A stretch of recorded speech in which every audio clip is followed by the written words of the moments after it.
નમસ્કાર ખેડૂત મિત્રો, ખેડૂત વાણી ચેનલમાં આપ સૌનું ફરીથી એકવાર સ્વાગત છે. આપણે જોઈએ કે કપાસિયા ના ઉગવાનું કારણ શું છે.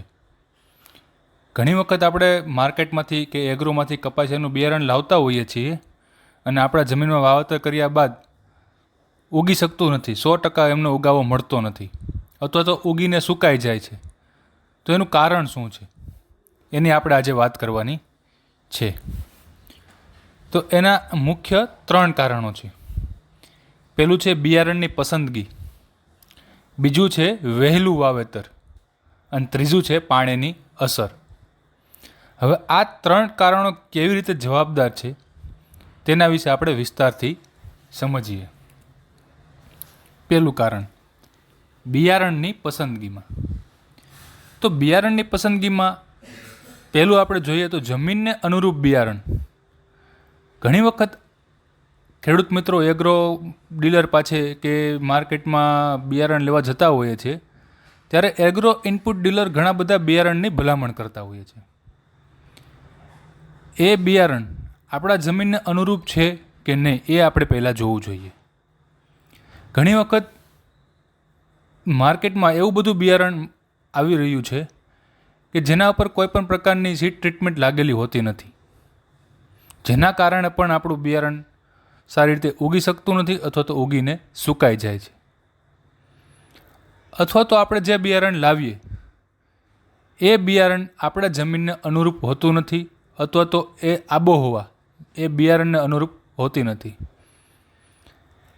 માર્કેટમાંથી આપણને જાણવા મળે છે કે આ બિયારણ આ જગ્યાએ આટલું ઉતર્યું, આ જગ્યાએ આટલું ઉતર્યું, પણ ખરેખર એ આપણા વિસ્તારમાં અનુરૂપ છે કે નહીં એ ખાસ ચકાસીને જ બિયારણની ખરીદી કરવી જોઈએ.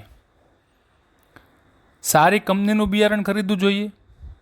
આજકાલ માર્કેટમાં લોકલ કંપનીનું બિયારણ ઘણું બધું ફરે છે અને એ બિયારણના લોભમાં સારી રીતે બિયારણ ઉગી શકતું નથી. ચોથું છે લેટેસ્ટ વેરાયટી. જ્યારે પણ આપણે ખરીદી કરવા જઈએ, કોઈ પણ કંપનીનું બિયારણ લઈએ ત્યારે એમની વેરાયટી ખાસ જોવી જોઈએ. કેમ કે હાલમાં નવી વેરાયટી જે છે એ રોગ પ્રતિકારક શક્તિ ધરાવતી તેમજ આબોહવાને અનુરૂપ હોય છે. તેથી જ્યારે પણ આપણે બિયારણ લેવા જઈએ માર્કેટમાં ત્યારે ખાસ કઈ કંપનીનું બિયારણ છે, બિયારણમાં ટ્રીટમેન્ટ આપેલી છે કે નહીં, અને બિયારણનું પેકેજિંગ ક્યારે થયેલું છે, તેમજ લેટેસ્ટ વેરાયટી છે કે નહીં આ ખાસ ચકાસીને જ લેવું જોઈએ. કોઈ પણ વિસ્તારમાં વધારે ઉત્પાદન આપતી વેરાયટી હોય અથવા તો વધારે સારી રીતે થતી વેરાયટી હોય અને એ વેરાયટી આપણી જગ્યાએ જ આપણા ખેતરમાં પણ સારી થાય એવું શક્ય નથી. બીજું છે વહેલું વાવેતર, અને એમાં 2 મુદ્દા છે. એક તો તડકાની અસર છે અને બીજો છે વરસાદની ખેંચ. તડકાની અસર એટલા માટે કે આજકાલ ખેડૂતો કપાસનું વધારે પડતું જ વહેલું વાવેતર કરવા લાગ્યા છે. ઘણી વખત કપાસનું વાવેતર ખેડૂતો કરી દે, ત્યારબાદ લાંબા સમય પછી વરસાદ આવે છે.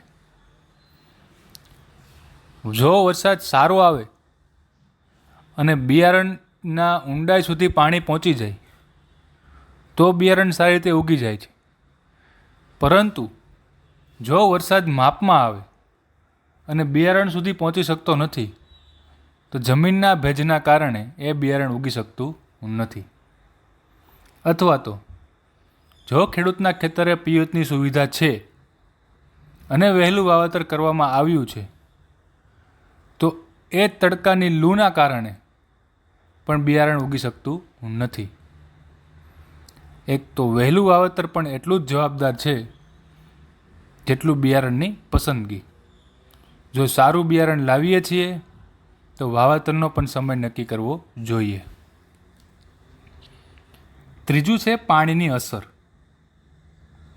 પાણીની અસરમાં ખાસ કરીને મોડા પાણી અને પિયતનો સમય.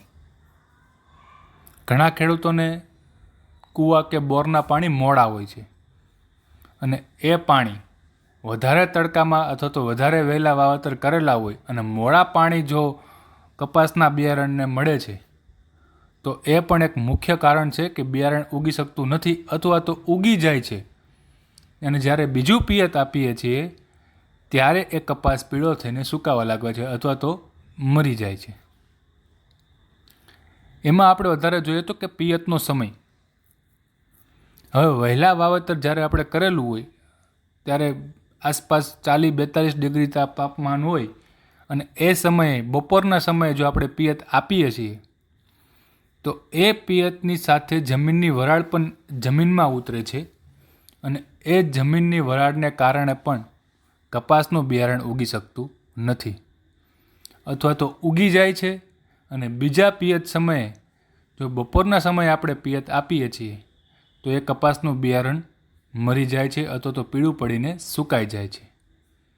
તો આ 3 મુખ્ય કારણો છે. આ કારણ ધ્યાનમાં રાખીને ખેડૂતોએ કપાસનું વાવેતર કરવું જોઈએ, બિયારણની સારી પસંદગી કરવી જોઈએ અને ખાસ વાવેતરનો સમય નક્કી કરવો જોઈએ.